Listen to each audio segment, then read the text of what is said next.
नाही, खरं म्हणजे जिल्हा परिषद ही मिनी मंत्रालय आहे आणि या ठिकाणी ग्रामीण भागाच्या आणि विशेषतः जिल्ह्याच्या ज्या अडीअडचणी आहे त्या जाणून घेण्यासाठी आणि सिल्लोडमध्ये सन्माननीय मुख्यमंत्री महोदयांनी जी लाडली बहीण या जी योजना आहे त्याची सुरुवात सिल्लोडमधून करू लागले महाराष्ट्राची।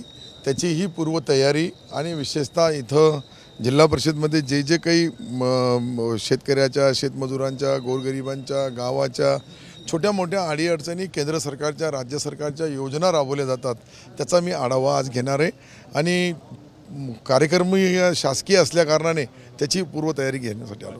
कार्यक्रम कसा असणार आहे, किती महिला येणार आहेत कार्यक्रमाला, कोण कोण उपस्थित राहणार आहे? नाही, आता मुख्यमंत्री महोदयांनी कन्फर्मेशन दिला, त्यांनी तारीख दिली, तिथून पत्र आला का 2 तारखेला सन्माननीय मुख्यमंत्री 1 वाजता सिल्लोडला येणार आहे आणि माझी इथं अपेक्षा आहे का त्या लोक 1 लाखभर लोक येतील अशी अपेक्षा आहे।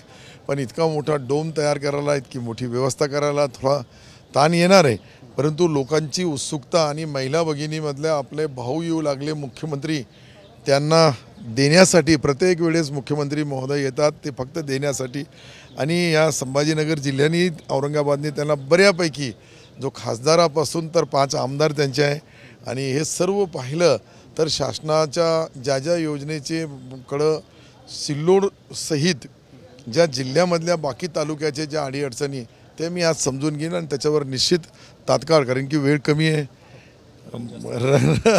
म्हणजे विकासाच्या माध्यमातून केंद्र सरकार, राज्य सरकारच्या जास्तीत जास्त पैसा निधी हा कसा येईल आणि तो लोकांपर्यंत कसा जाईल याच्याबद्दल खरं म्हणजे वेळ कमी असल्याकारणाने वर्षभरापासून पहिले 6 महिने आचारसंहिता आणि निवडणुकी जे लोकसभेमध्ये गेले त्यासाठी आता नवीन मार्चच्या नंतर हे सर्व नियोजन करणं, सर्व ज्या ज्या हेडला पैसा आहे तो ग्रामीण भागामध्ये खर्च करण्याची परवानगी देणं हे सर्वासाठी आज मी खरं म्हणजे आढावा बैठक घेणार आहे।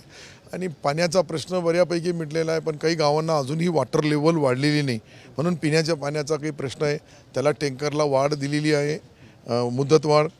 आणि भविष्यामध्ये जिल्ह्याचा जे काही विकासाचा आराखडा तयार करण्यासाठी एक मुख्य कार्यकारी अधिकारी यांच्या कार्यालयामध्ये जिल्हा परिषदमध्ये मी आढावा घेणार आणि त्याची आढावा घेतल्यानंतर खरं म्हणजे ज्या छोट्या मोठ्या अडीअडचणी असतात, शासनाकडून अडीअडचणी असतात, अनेक योजना मंजूर होतात पण ते कागदावर राहतात, तर अंमलबजावणीमध्ये यावं यासाठी आज मीटिंग लावली।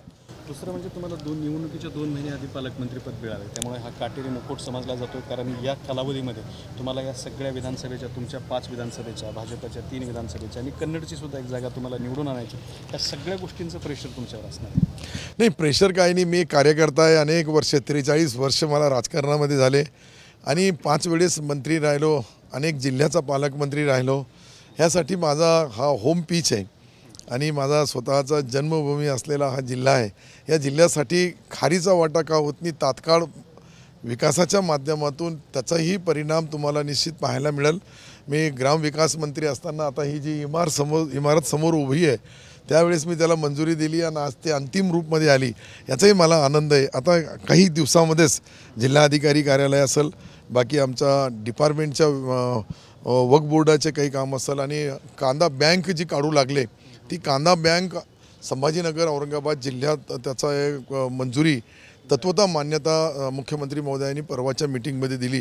कांदासारखे जे नाशवंत पदार्थ आहे ते नाशवंत पदार्थांच्या नाश होऊ नये, त्यांचा शेतकऱ्याचं नुकसान होऊ नये, तो सुरक्षित राहावं, ज्यावेळेस भाव असला त्यावेळेस शेतकरी बांधवांनी मार्केटमध्ये विकावं, भाव नसला त्यावेळेस आमच्या डिपार्टमेंटनी उद्योगलाही त्याला जोडलं, त्यांनी 2-3 डिपार्टमेंट जोडून मुख्यमंत्री महोदयांनी या कांद्याच्याबद्दल जे अनेक दिवसापासून आपण शेतकऱ्यांच्या अडीअडचणी होत्या त्या दूर करण्याचं काम केलं, त्याला पैसाही मंजूर करून दिला आणि 4 ते 5 कांद्याच्या बँका मला वाटतं की या 30 दिवसामध्ये त्याची कामाची सुरुवात होईल आणि 100 दिवसामध्ये ते, कारण की थोडा बांधकाम कमी असतो आणि वरचा शेड जास्त असतो, ती पूर्ण केलं तर 7 महिने 8 महिने कांदा सुरक्षित राहू शकतो शेतकरी बांधवांचा।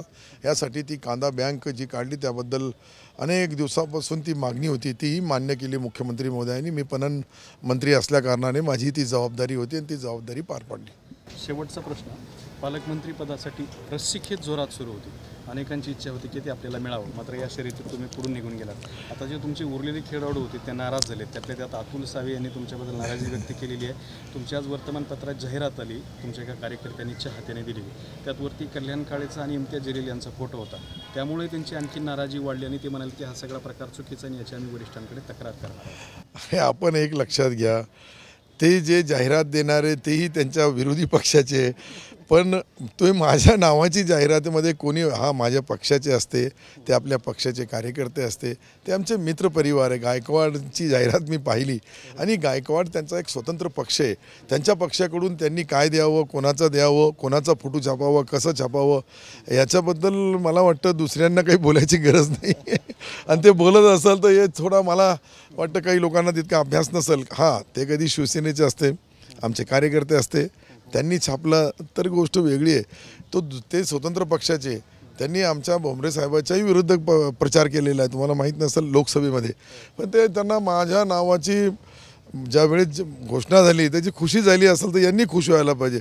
एक इसलिए तो हम बोलते कि दुश्मन भी जिंदा रहने की दुआ मैं करता हूँ.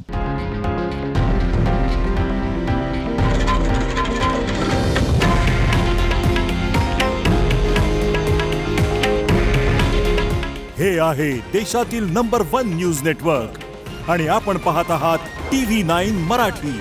काळजी तुमची, हित महाराष्ट्राचं.